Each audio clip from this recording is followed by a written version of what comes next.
दोस्तों आजकल जो भी लोग पैसे कमाते हैं वो अपने पैसे को किसी ना किसी बैंक में जमा करके रखते हैं और बैंक में पैसे जमा करने की वजह से बैंक आपको कुछ परसेंट का इंटरेस्ट भी देता है। लेकिन दोस्तों क्या आपने कभी सोचा है कि जब पैसे रखने की वजह से बैंक हमें इंटरेस्ट देता है तो बैंक खुद के पैसे कैसे कमाता है। कहने का मतलब ये है कि बैंक पैसे कैसे कमाता है। तो आइए आज की इस वीडियो में समझते हैं कि बैंक पैसे कैसे कमाता है और कैसे आपके बैंक में पैसे रखने की वजह से मार्केट में इन्फ्लेशन आ रहा है, महंगाई बढ़ रही है। सो हेलो फ्रेंड्स, मेरा नाम है अभिषेक यादव और स्वागत है आपका मेरे यूट्यूब चैनल पीपल टीवी पर। सबसे पहले समझते हैं कि बैंक पैसे कैसे कमाता है, उसके बाद समझेंगे कि बैंक में पैसे रखने की वजह से मार्केट में कैसे महंगाई आ रही है। दोस्तों यहाँ पर एक या दो तरीके नहीं हैं जिससे बैंक पैसे कमाता है, बल्कि यहाँ पर कई सारे ऐसे तरीके हैं जिससे कि बैंक पैसे कमाता है।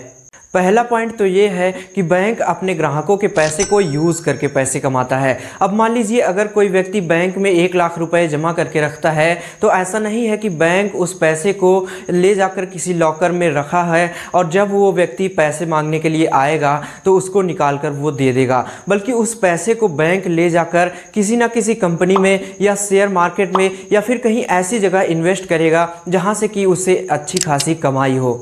दूसरा पॉइंट यहाँ पर यह है कि लोन देकर, आजकल बहुत सारे लोगों को लोन की ज़रूरत पड़ती है तो बैंक उनको उनकी ज़रूरत के हिसाब से उन्हें लोन देता है और कुछ परसेंट का इंटरेस्ट लगाकर उनसे पैसे वापस लेता है। और अगर कोई व्यक्ति इस पैसे को वापस करने में देरी करता है तो इसमें भी बैंक उस पर चार्ज लगाता है और इससे भी बैंक की अच्छी खासी प्रॉफिट होती है।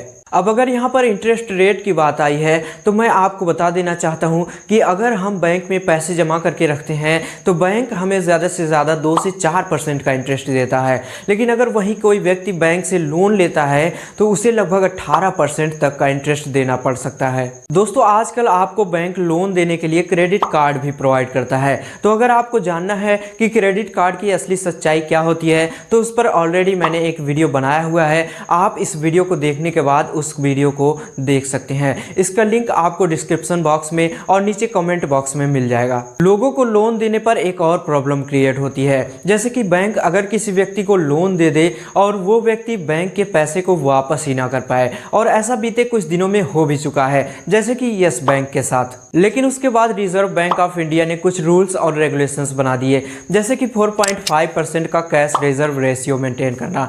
इसका मतलब ये है कि बैंक के पास टोटल जितना पैसा है उसका 4.5% बैंक को अपने पास कैश में रखना होता है।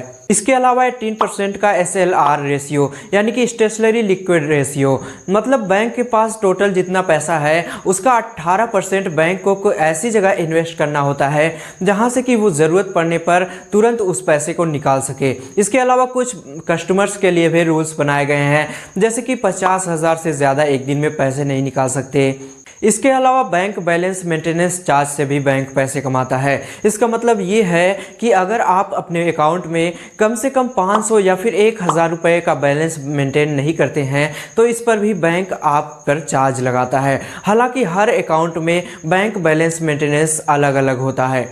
अगला पॉइंट है SMS चार्ज से। जब भी हम अपने अकाउंट में पैसा डालते हैं या फिर पैसा निकालते हैं तो हमें एक SMS आता है जिससे हमें ट्रांजैक्शन के सक्सेसफुल होने का पता चल पाता है, तो इसका भी बैंक आपसे ईयरली चार्ज करता है। इसके अलावा ट्रांजैक्शन चार्ज से भी बैंक पैसे कमाता है। जब भी हम अपने अकाउंट से किसी को पैसे भेजते हैं या फिर अपने अकाउंट में पैसे मंगाते हैं तो इस पर बैंक हमसे ट्रांजैक्शन फीस के रूप में चार्ज करता है।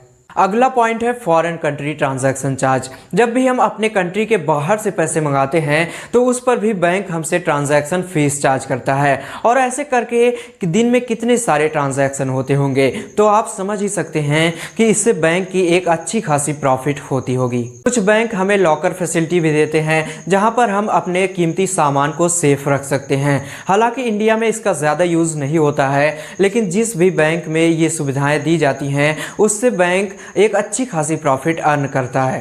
कई सारे बैंक इंश्योरेंस भी प्रोवाइड करते हैं तो इससे भी बैंक अर्न करता है। तो ये तो रहा कि बैंक अपने खुद के पैसे कैसे कमाता है। आइए अब समझते हैं कि कैसे आपके बैंक में पैसे रखने की वजह से मार्केट में इन्फ्लेशन और महंगाई आ रही है। दोस्तों इसका राज छुपा हुआ है लोन में। अगर मान लीजिए कोई व्यक्ति अपने अकाउंट में 1 लाख रुपए जमा करता है तो अब तो आप समझ ही चुके हैं कि बैंक उस पैसे को अपने पास स्टोर करके रखेगा नहीं, वो किसी ना किसी को इस पैसे को लोन देगा। तो मान लीजिए वो किसी दूसरे व्यक्ति को इस 1 लाख रुपए को लोन दे देता है और जो व्यक्ति लोन लिया है वो मार्केट से जाकर 1 लाख रुपए का लैपटॉप बाई करता है और जब वो लैपटॉप बाई करता है तो वो पैसे चले गए दुकानदार के अकाउंट में और उस दुकानदार के अकाउंट से फिर वो बैंक किसी ना किसी को वो पैसे लोन पर देगा। तो आप समझ ही सकते हैं कि जहां बैंक के पास पहले 1 लाख रुपए थे उसी को उसने 3 लाख रुपए बना दिए। पहला तो जो अपने अकाउंट में जो व्यक्ति 1 लाख रुपया जमा किया है उसके पास भी 1 लाख रुपए हैं और दूसरा जिसने लोन लिया है उसके पास भी 1 लाख रुपए हो गए और जिस दुकानदार के अकाउंट में वो पैसे गए हैं उसके भी 1 लाख रुपए हो गए। तो आप समझ ही सकते हैं कि इससे मार्केट में इन्फ्लेशन और महंगाई आ सकती है। दोस्तों मेरा सजेशन तो आपके लिए ये है कि आप बैंक से लोन लो ही मत। अगर आपको कोई सामान खरीदना ही है तो आप उसे अपने खुद के पैसे से खरीद लो। लेकिन अगर आपको लगता है कि मैं लोन के पैसे को ऐसी जगह लगाऊंगा जैसे कि अपने बिजनेस में या फिर कहीं और जहां से कि पैसे डबल हो जाएंगे या फिर जितना पैसा लिया है उससे कुछ और ज़्यादा हो जाएंगे, तो आप बैंक से लोन ले सकते हैं। वैसे दोस्तों आपका इसके बारे में क्या कहना है नीचे कमेंट्स बॉक्स में ज़रूर लिखिएगा। तो मिलते हैं किसी नई टॉपिक के साथ नेक्स्ट वीडियो में।